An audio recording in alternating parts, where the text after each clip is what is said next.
Hola, hola. Les damos la bienvenida a Aprende en Casa 3, un espacio en el que vamos a poder estudiar y divertirnos desde nuestros hogares. Y el día de hoy nos acompaña la maestra Cecilia Vargas, a quien saludo con mucho gusto. ¿Cómo estás, Ceci? Bien, ¿y tú, Jenny? Muy contenta de tenerte aquí el día de hoy y muy contenta de estar con ustedes en esta clase de historia de quinto grado. ¿Ya están listos? Vamos con Ajo Listo y comenzamos. ¡Hola! Vamos a ver el siguiente video. Buenas prácticas para seguir adelante. Como todos sabemos, la COVID-19 es una enfermedad que se contagia muy fácilmente entre las personas. Por eso hay que continuar cuidándonos siguiendo las buenas prácticas que ya todos conocemos para evitar contagiarnos. Utiliza cubrebocas. No salgas de casa. Si tienes que hacerlo, recuerda que es obligatorio utilizarlo. Mantén una distancia mínima de 1,5 metros entre tú y los demás. Lávate las manos muy seguido con agua y jabón por lo menos durante 20 segundos o aplica desinfectante a base de agua y alcohol. Desinfecta las superficies de los objetos que más utilizas. También las cosas que compres en la tienda o en el supermercado. Sigamos luchando juntos contra este virus, cuidándonos los unos a los otros. Es muy importante continuar con las recomendaciones para evitar contagios de COVID. Trata de no salir de casa a menos que sea muy necesario. Si lo haces, utiliza el cubrebocas. Lava tus manos frecuentemente con agua y con jabón, por lo menos durante 20 segundos.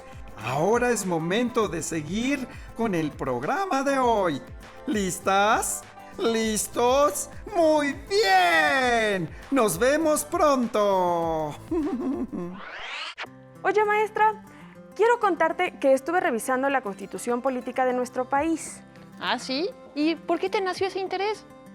Pues porque estaba escuchando que en nuestro país la educación es obligatoria y cuando me pregunté por qué, me dijeron que revisara el artículo 3 y ahí podía encontrar más información.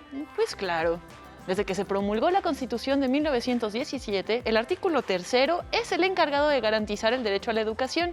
Y como recordarás, desde la época de la Reforma, y no se diga durante la Revolución, uno de los objetivos principales del Estado mexicano fue crear un proyecto educativo nacional que estaba orientado a disminuir las desigualdades sociales para darles a todas y a todos el mismo acceso a la instrucción y a los conocimientos que nos ayudan a ser libres, independientes y productivos.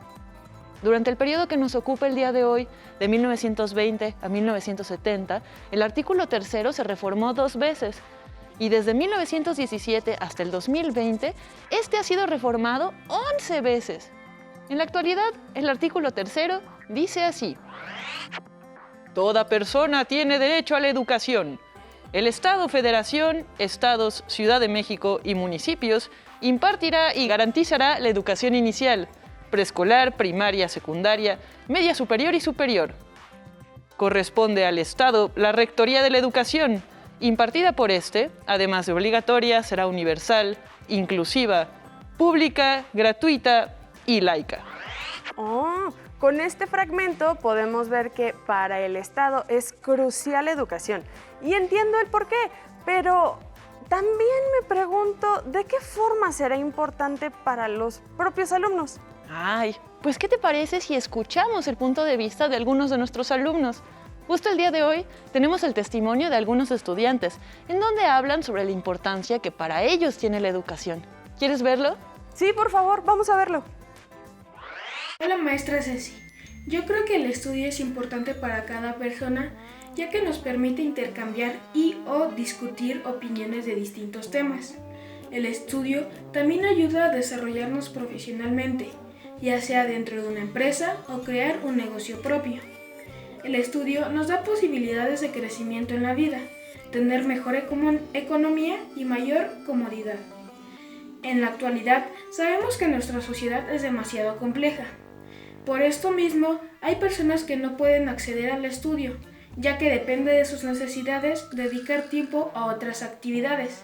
Sin embargo, hay un sinfín de posibilidades para acercarse al estudio, como por ejemplo, tomar carreras cortas en línea, tomando algunos cursos, hasta los fines de semana.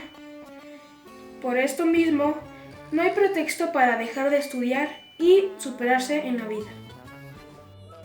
Hola, maestra Ceci. Yo creo que es importante estudiar porque aprendemos varios temas sobre cosas que no sabíamos que existían o acontecimientos del pasado que si no fuera por el estudio no conoceríamos. E incluso temas que nos ayudan y nos ayudarán en nuestra vida diaria para realizar nuestras actividades actuales y en el futuro. Estudiar nos ayuda porque no solo crecemos en tamaño, sino también en aprendizaje y mantenemos activo a nuestro cerebro. Bueno, esa es mi opinión. Gracias. Qué gusto y qué emoción saber que para las niñas y niños del país ha sido tan importante la educación. Estoy de acuerdo. Además, la educación es el proceso formativo que nos permite obtener conocimientos para comprender el mundo que nos rodea y tomar conciencia de todo aquello que nos vincula con el resto de la sociedad.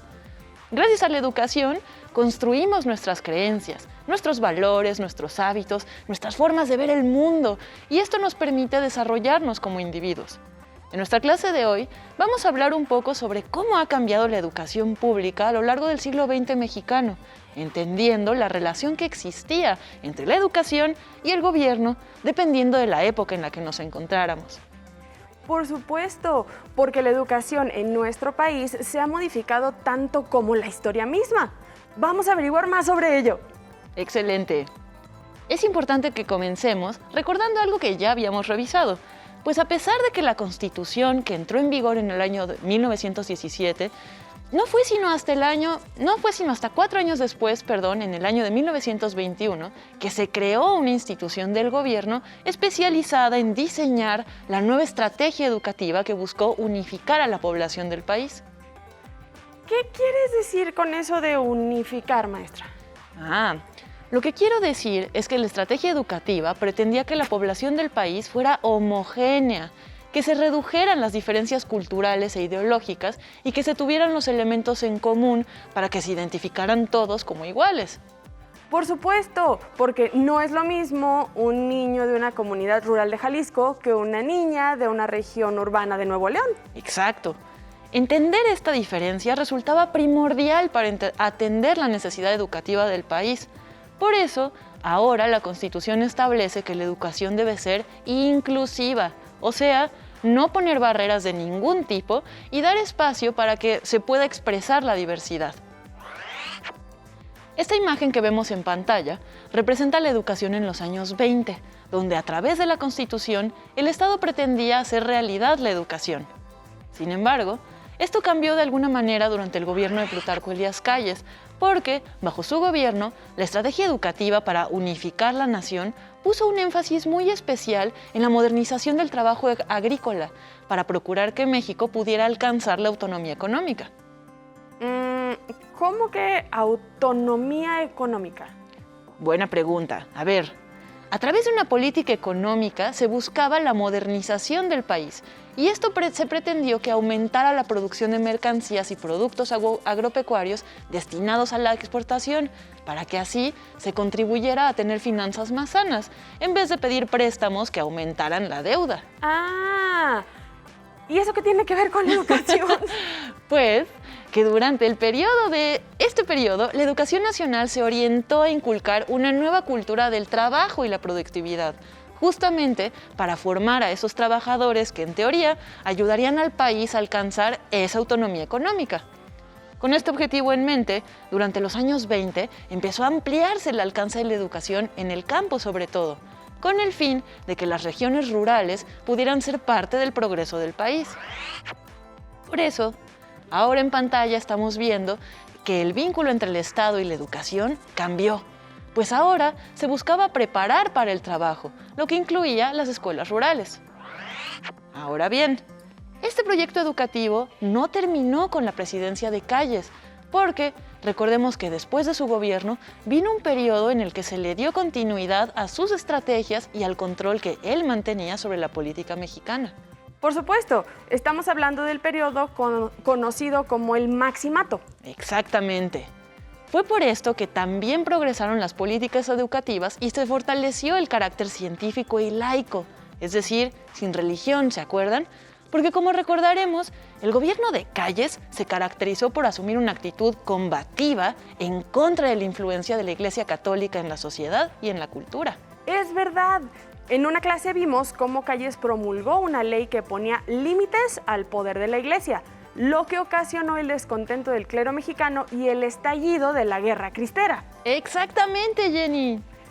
Bien, entonces, durante el periodo de Calles, la educación pretendía formar una nueva cultura del trabajo libre de la influencia de la Iglesia Católica. Exactamente. Y después del Maximato, viene un periodo presidencial que ya hemos analizado en varias ocasiones, el de Lázaro Cárdenas del Río. Y con este ocurrieron cambios muy importantes en el sector educativo. ¿Y cuáles fueron estos cambios? Específicamente, fue una reforma al artículo 3 de la Constitución, la cual se preparó con la influencia de Calles, el partido oficial y la aceptación de los partidarios de Cárdenas. La reforma decía que la educación socialista le otorgó al Estado la facultad para controlar todos los niveles del sistema educativo público y vigilar la educación que se impartía en las escuelas privadas.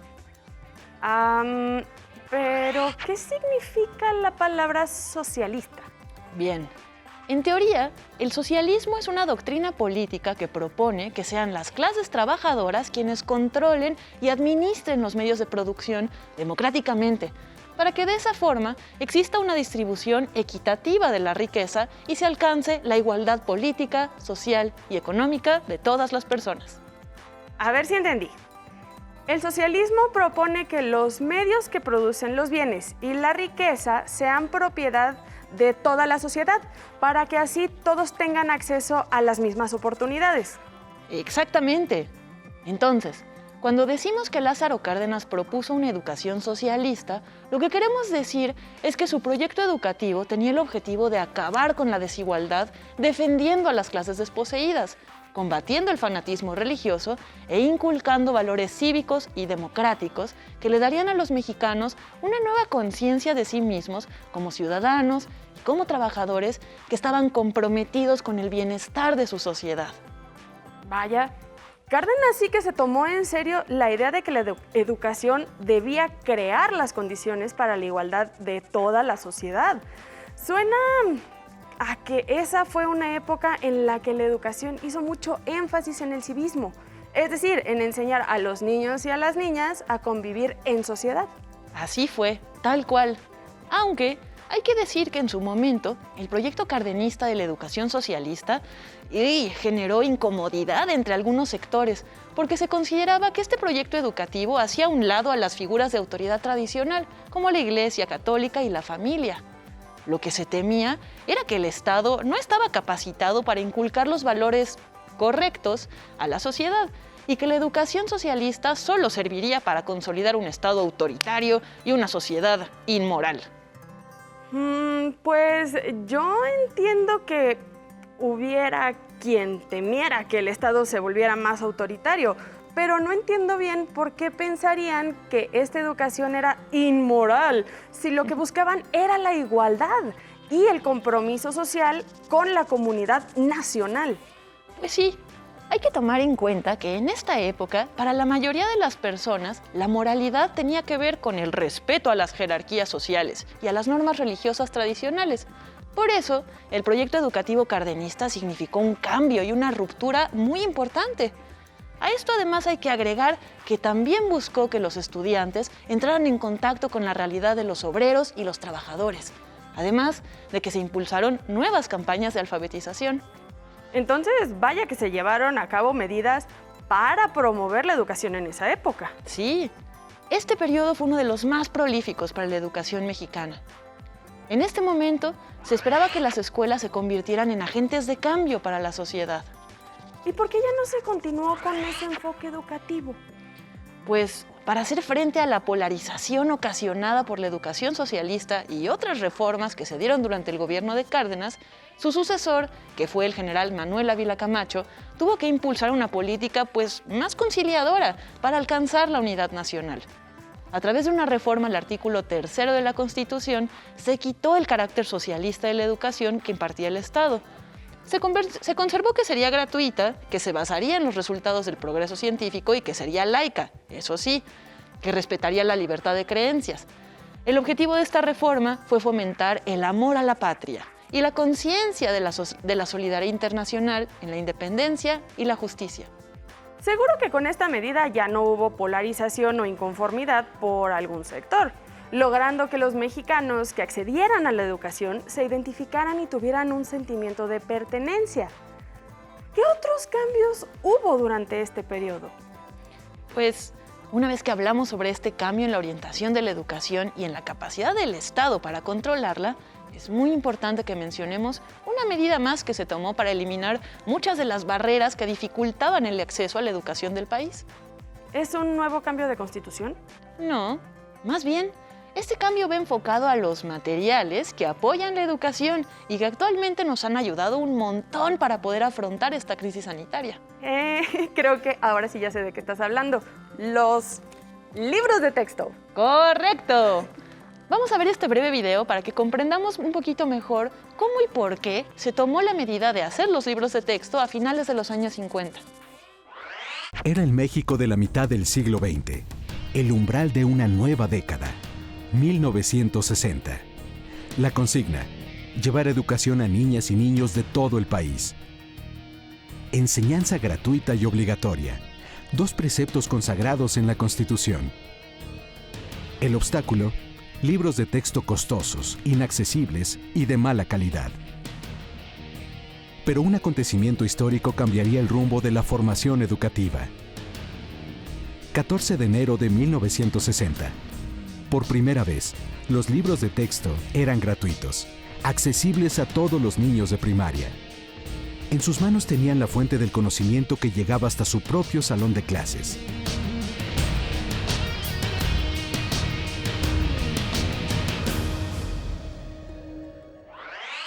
¡Genial!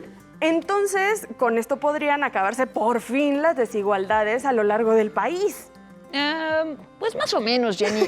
Es importante decir que la tarea de crear los libros de texto y difundirlos por todo el país no fue nada fácil, por la diversidad que existe en nuestro territorio y porque en esta época seguía habiendo muchísimas áreas de difícil acceso.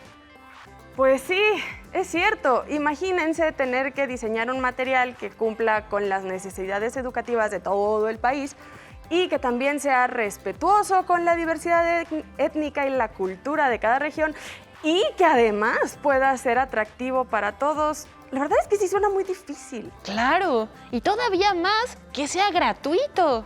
Imagínate, justamente este es el gran mérito de esta iniciativa, democratizar el acceso a la información, asegurarse de que los conocimientos básicos de la educación oficial, claro, la que está autorizada por el Estado, fueran completamente accesibles para todas las personas, sin importar su nivel socioeconómico. Con esto, el Estado mexicano asumió el compromiso de establecer una base común para la educación. Oh, eso sí que es todo un logro. Sí. De esta forma, la relación entre el Estado y la educación, a partir de este momento, que son los años 50, se vio reforzada por los libros de texto gratuitos, tal como lo podemos ver en esta imagen. Estas últimas medidas estaban enfocadas principalmente a la educación básica, pero en el desarrollo de este siglo XX también avanza en gran medida la educación superior, y esto fue sumamente importante, porque significó dar un impulso a la formación de los profesionistas.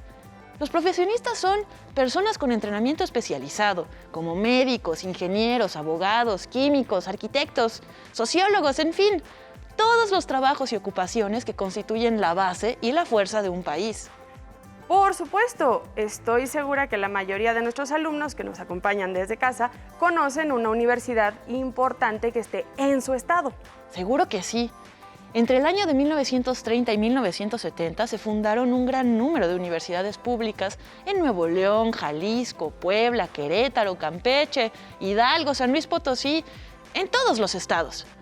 Claro, y también recuerdo que durante el periodo de Lázaro Cárdenas se fundó una institución de educación técnica que se convertiría en una de las principales instituciones de educación superior del país. Por supuesto.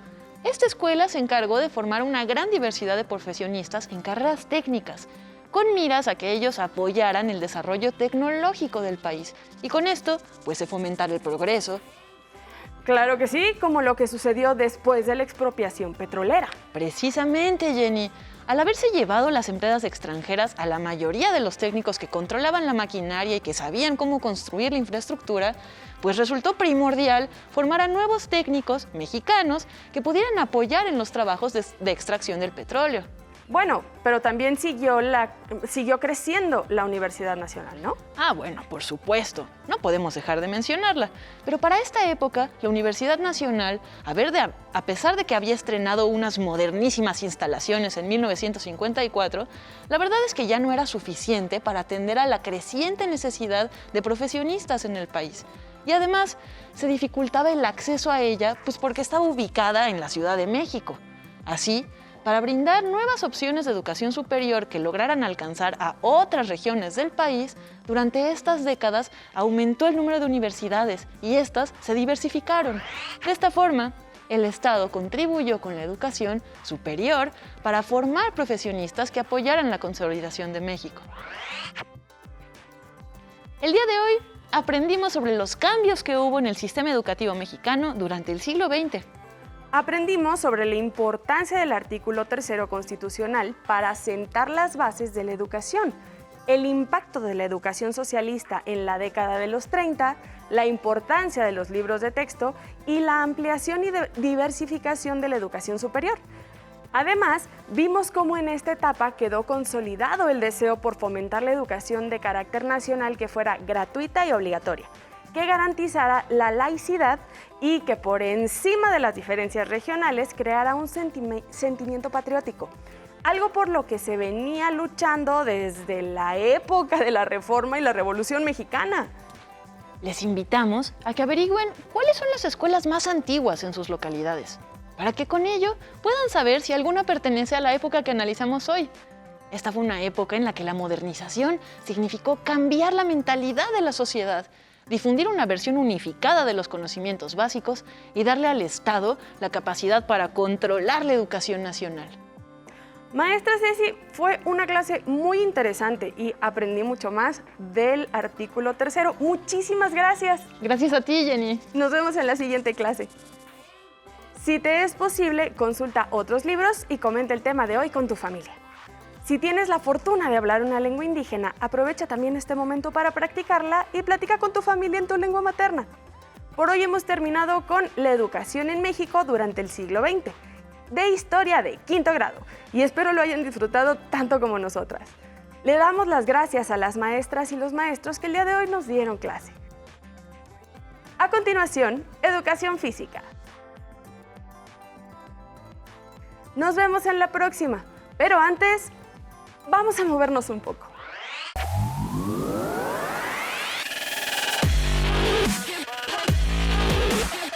Recuerda, entre clase y clase, activa tu cuerpo. Ok, Yair, ahora lo que vamos a hacer es, nos vamos a poner en 6 puntos, te explico cuáles 6 puntos, y vamos a elevar nuestras manos alternando, 10 veces cada una, y descansamos, ¿ok? Vamos a hacer la demostración. Nos ponemos en 6 puntos. Ok, y vamos a levantar nuestra mano derecha, izquierda, derecha, ok, derecha, izquierda, elevamos derecha, izquierda, muy bien, bien estirado al frente, que sea al frente, no lateral, muy bien, 3 más, al frente, bien estirado los brazos, otra. Bien, descansamos, respiramos, exhalamos, respiramos, exhalamos. Nos volvemos a poner en posición de 6 puntos y elevamos los brazos. Extensión de brazo, bien. Derecha, izquierda, bien estirado al frente. Procura que siempre tus brazos vayan al frente. A continuación vamos a hacer una plancha lateral. ¿Qué es una plancha lateral? Nos vamos a acostar de forma lateral. ¿Sí? De tal manera, Jair, vamos a hacerlo. Y vamos a apoyarnos con nuestro brazo y extendemos totalmente. Y lo que vamos a hacer es elevar la cadera. 1, 2. ¿Sí? Tu mano que esté aquí en tu pierna, Jair. Ok. De lado. Estira totalmente. Estirado. Estirado totalmente. Eso. Así. Estira. Ahí. 2. 1, 2, 3. Respiramos, descansamos y cambiamos de posición. Cambiamos de mano, apoyamos la mano derecha, estiramos totalmente el cuerpo, bien estirado, ponemos bien la posición y ejecutamos 3 veces. 1, 2, 3. Respiramos, exhalamos, respiramos, exhalamos. Una más. 1, 2, tu mano al costado, tu mano al costado. Bien, 3, perfecto. Recuerda, al terminar la activación, no olvides la protección.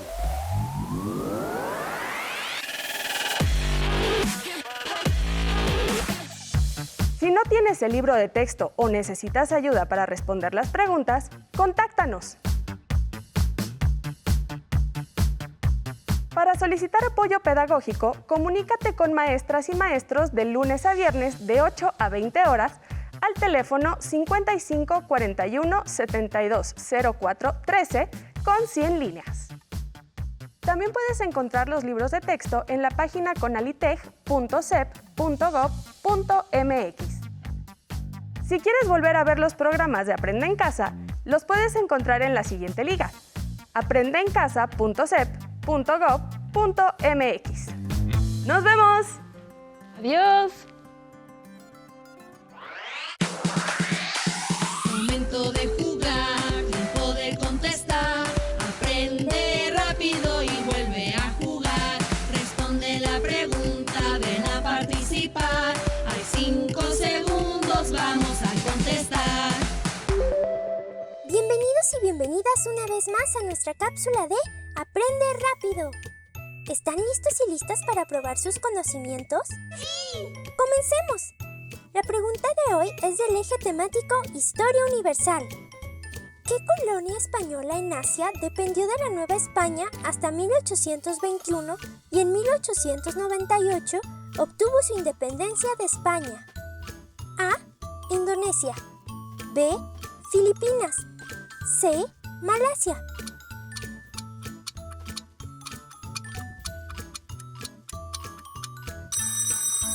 La respuesta correcta es B, Filipinas.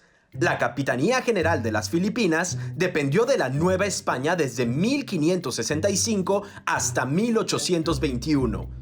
En 1898 obtuvo su independencia de España tras la Guerra Hispanoamericana. El conflicto de la Guerra Hispanoamericana fue un enfrentamiento de España y Estados Unidos en el que España cedió a Filipinas, ya que esta nación no bajó las armas hasta verse liberada.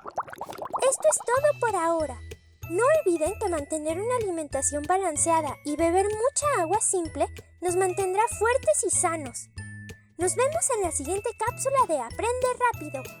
¡Cuídense mucho! Cuando eres pequeña, el mundo parece ser inmenso, pero para mí fue el cielo el que me hizo entender que no había límites.